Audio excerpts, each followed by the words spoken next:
Hello, everybody. I'm here with Dr. Jack Berger. Hello, Jack. Hello, Trish. How are you today, sir? Not bad. It's a pretty good day. Good, good. So, Jack, may I ask you how old you are? 84 and a half. 84 and a half, young. And I say that with a lot of love because I've learned so much from you. I find you to be very brilliant as you are. You are a doctor in chemical engineering and computer science, correct? Excellent, excellent. So, Jack, you were you grew up in Brooklyn. Yes. You were raised by two deaf mute parents. Actually, I And so was you were raised by your grandparents, but your parents were deaf mute, that is correct? correct. They gave birth to me and Yes. that wedding just fell apart literally after I was born. So my mother went back with me as an infant child to her parents, who are my grandparents, and they raised me. And they did a miraculous job. Yeah, I believe they did because they actually realized how smart you were, and they really helped with your education, and they really tried to move you forward as much as they could. And that's just wonderful to hear that your parents really shaped your hunger for learning, correct? Did you always have a hunger for learning, Jack, I if think so it young? I think it eventually manifested itself that way. I think what I was really born with is some sort of advanced sense of curiosity about the world around me and a real desire to just learn things.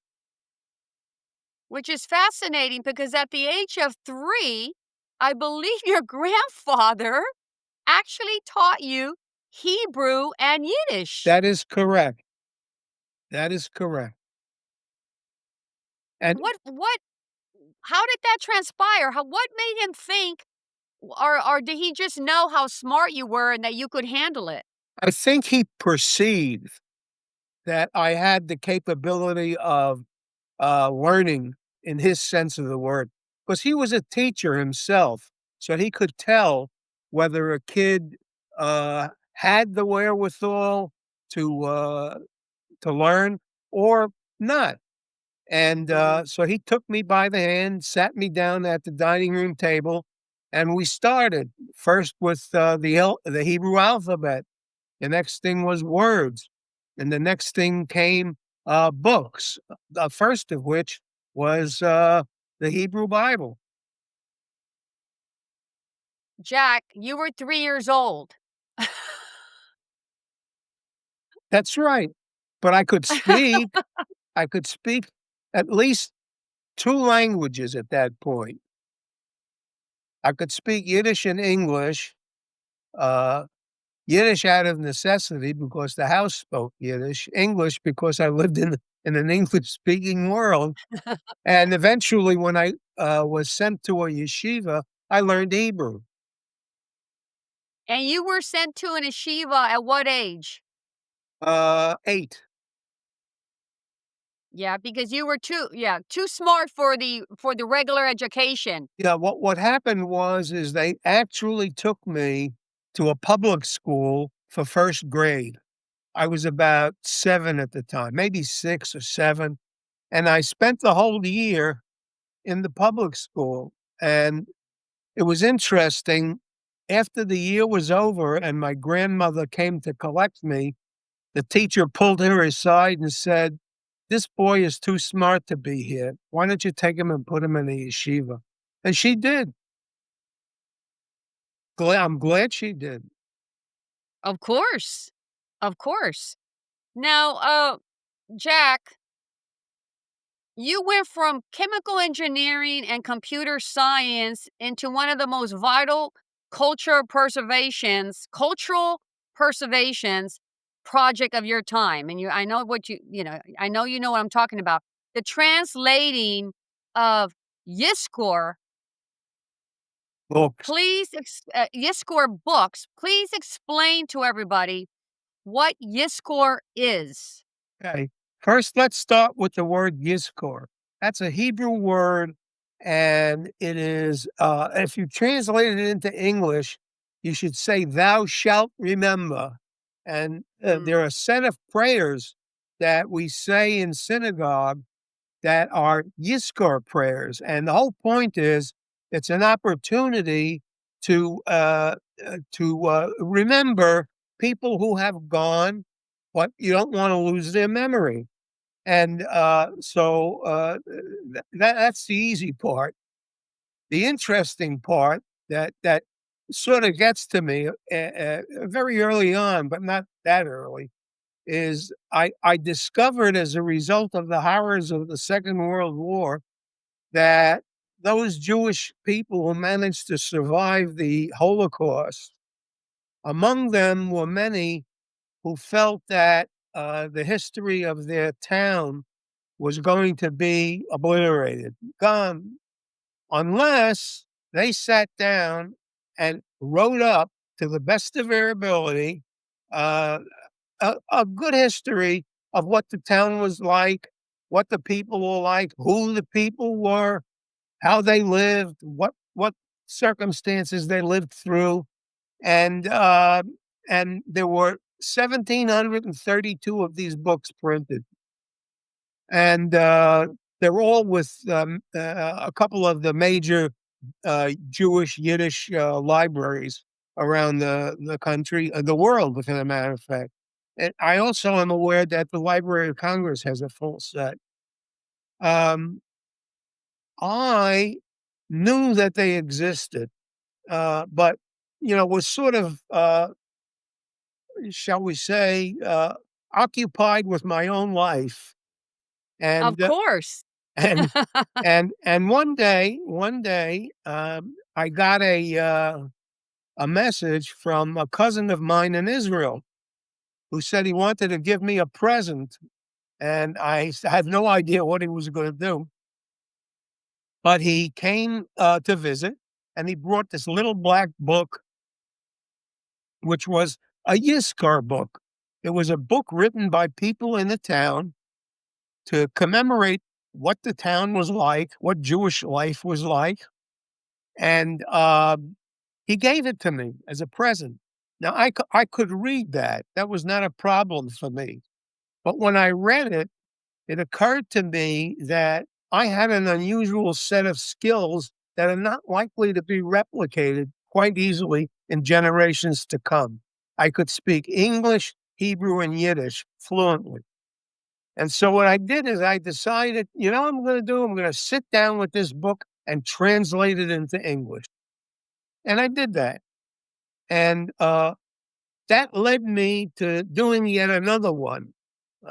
And as I was Mhm, working my way through the other one, which was from a town not far from where my grandparents came, this was in Belarus. Um, mhm. I was listening to the tone of the Yiddish that they were using, and I said to myself, "That's my Yiddish. I speak that particular version of it." And I suddenly had an epiphany. I said, I have to translate these books. Otherwise, the stories are going to be lost to history. How many people 100 years from now are going to be able to speak Yiddish? Maybe a few. I don't know. Hebrew, we can thank God there's a state of Israel, so the Hebrew language is preserved. But not all of these Mhm. books are written in Hebrew. A lot of them are written in Yiddish. So I undertook a task of translating these books. And over the course of the last 15, 20 years, I managed to complete the translation of 21 such books. And they're in various libraries around the world, including the Library of Congress. Uh, and and I'm working on a 23rd book. Yeah, I think it's exceptional that you're taking it upon yourself to do this, and you're doing it as a volunteer, Correct. because you're Nobody's not being paying paid. me. I And think I that's, think this is a measure of my feeling towards the people that were involved, my people in the whole, and the tragedy of what they had to go through during the years of the Holocaust. And Yeah. I said, I'm alive. I understand this stuff. Let me make it accessible to other people who might not be able to read it. Now, did your grandparents know survivors from the Holocaust, Jack? Think they did, but being a little kid, I was never given access to these people. Um, they would meet, and this was not a meeting that kids were allowed to participate in because you were not considered to be appropriate for the subject matter that they were going to discuss. Right. So, yes, they did, and they listen, there were members of their family who died over there. My grandfather had, 7 brothers and sisters. I don't think any of them survived. Um, and, my grandmother was a little lucky. I think she got over here with a brother and, 2 sisters. Hmm. Yeah, I happen to know a family. Well, I happen to know one particular woman. She's already 96 years old, and she has the numbers on her arm. The tattoo, yeah, that The was a tattoo. number that the SS put on the arms of all the prisoners they had in the concentration camps because they wanted to keep track of them. And, in their books, number 97326, killed, done. And I'm sure these books have largely been preserved also, and they must be found in archives somewhere around the world. Not necessarily, by the way, in Israel. There's a major Yeah. archive of this sort in a place called Bad Arolsen in Germany, which is a place that became a magnet, as it were, for books of this type. Yeah, I need to. That's a good point. I should reach out to her and ask her if she has any journals of her time because she was a little girl when she was in the Holocaust. That's not true. My That's grandmother, not. my grandmother wasn't even No, in no. the I said Holocaust. no, no. I said this lady that I know. She's Oh, a dear friend of the family's. She was a little girl. I wonder if she has any journals. I see. I just found out I was responsible for the noise, so I shut the thing off. Okay. Um, so you say you know a lady who Yeah, she's has 96 years. She's a dear friend. She's a dear friend of the family, and I haven't asked her, but you brought up a good point. I will ask her if she has any journals of maybe when she was a little girl, if she wrote any could be. journals when she If you was don't there. ask, you won't know. Exactly, exactly. Do you think that the younger generation, the younger Jewish generation care or would like to possibly preserve the the translations that you're doing right now, Jack? Well, my translations are gonna be preserved anyway. They're all in libraries. So if the library, if the Grand Army Plaza Library in Brooklyn doesn't burn down, my books I have books in there. I have books at the Library of Congress, you know, I hope they don't burn down.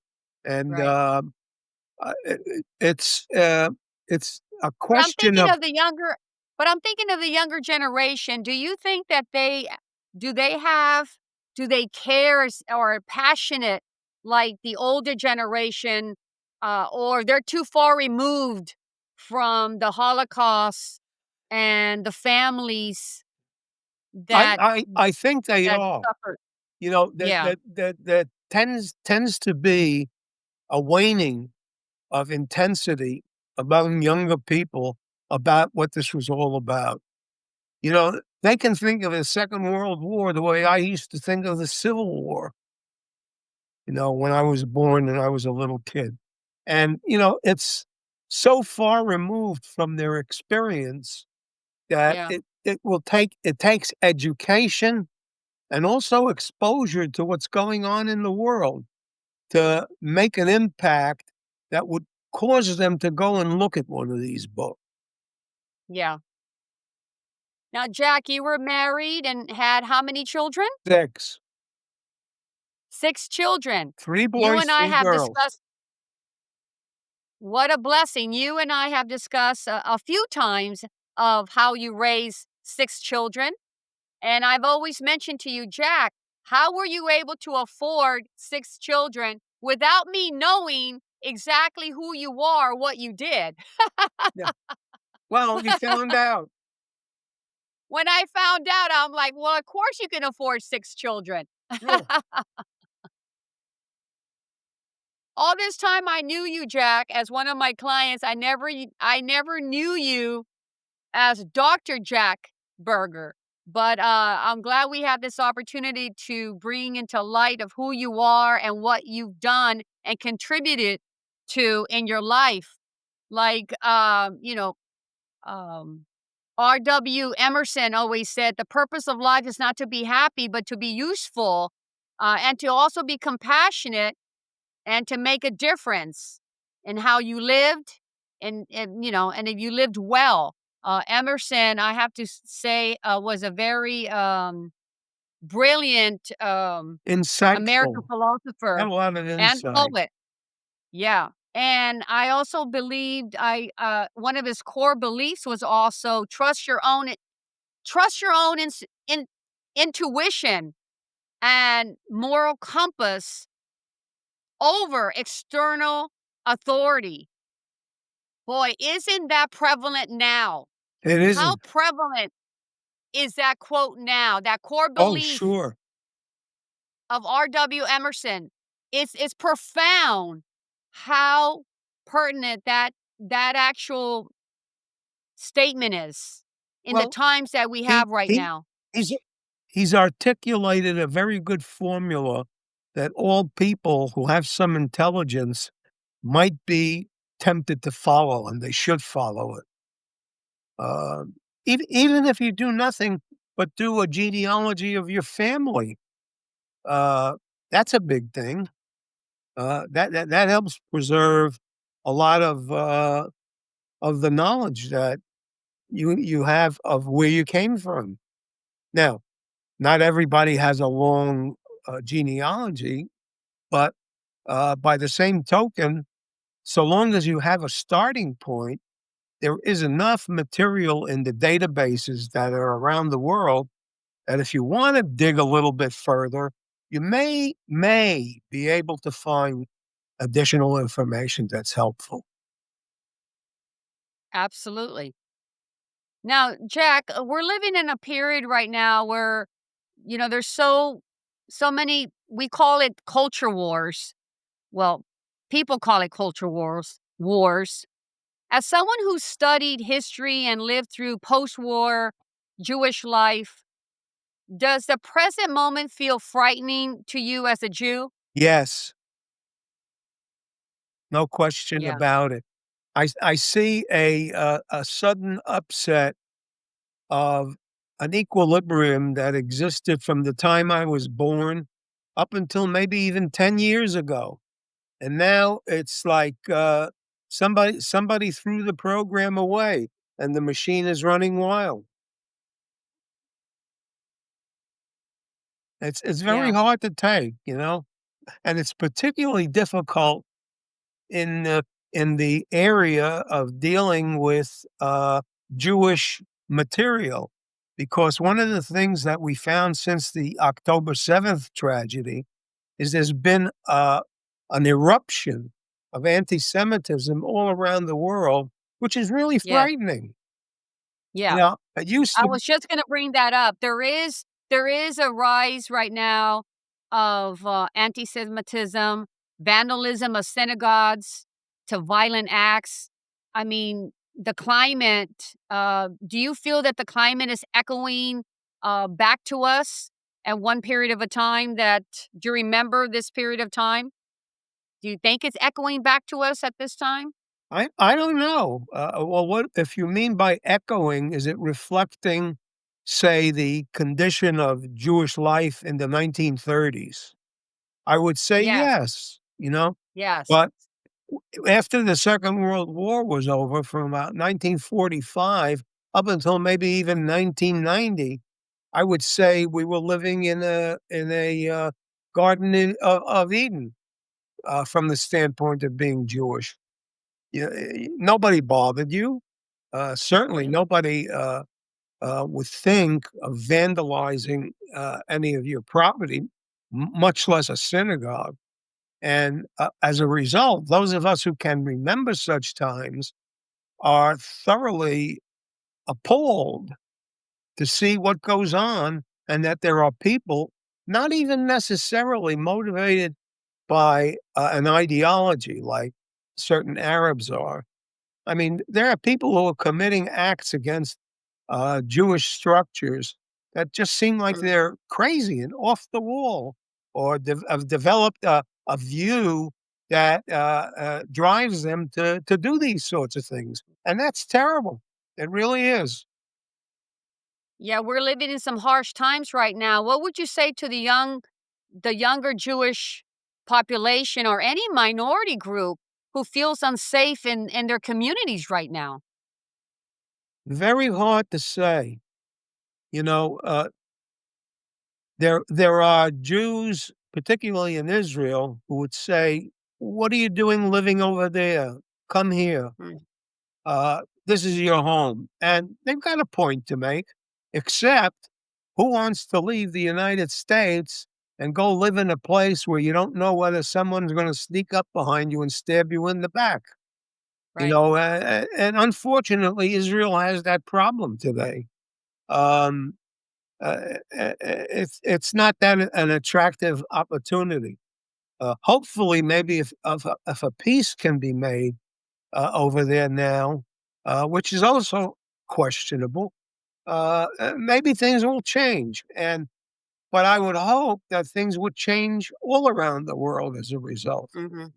and we could go back to sort of, as the Bible says, living each one under his fig tree and under his date tree. Yeah, I have to agree with you there. I mean, also considering the current agenda right now, particularly around limiting media, controlling the narrative, restricting freedom of speech. Um, I think it reminds me. I mean, does it remind you of conditions that were, let's say, around or allowed during the Hitler when Hitler was rising? I was not there. I was born in I know you weren't there. 1941. But I just think that controlling the narrative, limiting Oh, media, sure, sure. restricting the freedom of speech, I think that was all part of the conditioning, that allowed Hitler to rise, That's and, correct. yeah, and And I then he I made it think worse, you know? yeah, and I think we're having issues right now with, limiting media speech. If, freedom of speech, the First Amendment, I spoke about that before in another video, that, limiting speech or freedom of speech, it's, not only unconstitutional, but un-American. True, It's un-American, true. and I feel everybody should have a right to speak their mind, positive or negative. That's Hate is allowed to be spoken just like God's words are allowed to be spoken. Yeah, it would be nice if the systems that we live with were a little bit more understanding of those freedoms because, currently, particularly in our country, there is, clearly a sense that the administration is moving towards punishing people that don't conform to what they believe and advancing people who, are members of their crew. That's not right. It shouldn't be that way. No, it should be, and I think it's a little frightening, with that happening right now. You said that you've continued translating until they put you in the ground. That's correct. How much time do you put towards translating your Yizkor books on a daily basis, Jack? Well, now I have no homework and I have no responsibilities in an office. So I can pretty much devote all of my time to my translation work, but I don't do that because it's a little bit tough to take. The subject matter Yeah. in these books is enough to aggravate you 100 times over. Yeah. So I do as much as I can. I generally try to do maybe a page a day, but, I'm working on a book that's 250 pages now. I'm up to page 198, but, Okay. there's gonna be it'll be a little time before I get to the end of it. And then there's Yeah. editorial work that has to be done, and then I have to figure out how am I gonna get this published, because the lady that I worked with for many years, I think she retired. So I have to find another outlet. Do you have to find another outlet to publish Right, these books? right. Because I can't that's one thing I refuse to get involved with. I used to give her name was Ann. "Ann, take this book and print me 100 copies and mail them to me." And then what I would do is turn around and distribute them to people that I felt either wanted them, asked for them, or there were institutions that like to have books like that in their library. Um, and that's the way it went. But I would not, and particularly at this point in life, try to get involved in book creation, meaning, production of the physical, books themselves. I'll Yeah, I create this mean, create the subject matter, and right. I'll create the framework for it, but I wanna How give it about to a writing a book? publisher. How about You writing a publish. children's book? Jack, why don't you write a Yes. children's book in Yiddish? Um, I don't think there's a I'm market for it. asking you. You know, if You don't there think is there's a a market market for it? for it, I was actually, yeah. if there is a Jack, market I was for it, it's joking. a small market among the Yeah. ultra-Orthodox. Right, right. I was just joking, Jack. I But when you understand. reflect on your life's work, Jack, your engineering, your translation, your scholarships, what do you hope people will say about Dr. Jack Berger in 100 years? Well, it's my hope. One of the things that I hope for is that 100 years from now, people will look at these books and say, "Gee, wasn't it great that somebody sat down and did this?" Because they're not gonna read the originals. The originals are arcane, you can't Yeah, read them unless you're an expert in the language. right. So I keep telling both my children and my friends, I say, "I'm not writing this for tomorrow. I'm writing this for 100 years from tomorrow, and let's see." I don't know that that's true, but it's at least a step in that direction, and hopefully, it will generate, an interest that will be continuous. Yeah, exactly. Well, you're definitely following the advice and the ideas that R.W. Emerson was passing along to us. You have definitely fulfilled uh, your life in being useful, being compassionate, and living well. So I have to commend you on following It's so R.W. nice of you to Emerson. say that. Well, absolutely. I feel that you are following his poetry, his saying, his you know everything, his philosophy. I just feel that you are following to a T, which is wonderful. But Jack, thank you so much for spending some time with me and talking to me about your translations in the Yizkor books. I think it's important what you're doing. You're an important person to know about, because you're doing, I think you're doing God's work But in so making do I, sure by the that way, and which is making why I sure don't want that, money for it. what? I said, "You're right, it's God's work, and that's why I don't want any money for it." Yes, yes. Because it's important that these journals or these testimonials get passed down and they are published. Thank God because of you. And I just wanted to bring people to light of who you were and what you did. Nice of you to do it.